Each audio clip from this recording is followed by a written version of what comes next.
ज्या पद्धतीने या महाराष्ट्रामध्ये मुस्लिमांनी झाडून पुसून मतदान करून धर्मनिरपेक्ष मनवणारे बडवे असतील किंवा पुरोगामी मनवणारे बडवे असतील, यांनी फक्त मुस्लिम मतांचा वापर केला.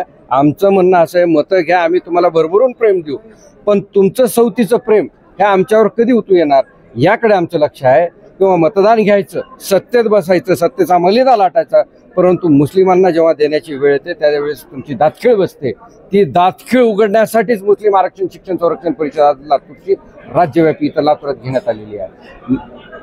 रिकामी खुर्च्यांना तुम्ही हार घालून अजिबात आम्ही ज्या पक्षाला झाडून पुसून मतदान केलं, आम्ही आमच्यातले आलिम फाजिल मुफ्ती यांनी घसा कोरडा होऊ दिसतं.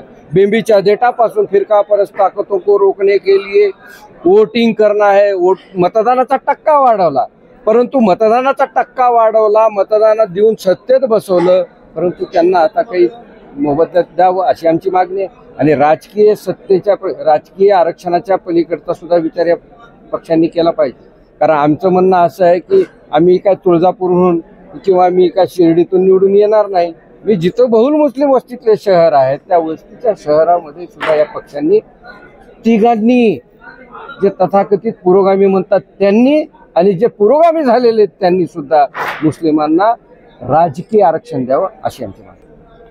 कसं आहे, आम्ही काय केलं होतं की राजकीय पक्षातल्या ज्यांना मुसलमान मतदान देतो टाकाला जाऊन गाडगल पोता येणार नाही. जो म्हणजे काँग्रेस असेल, राष्ट्रवादी काँग्रेस असेल किंवा शिवसेना उभाटातली असेल, यांना मुसलमानांनी भरभरून मतदान केलं.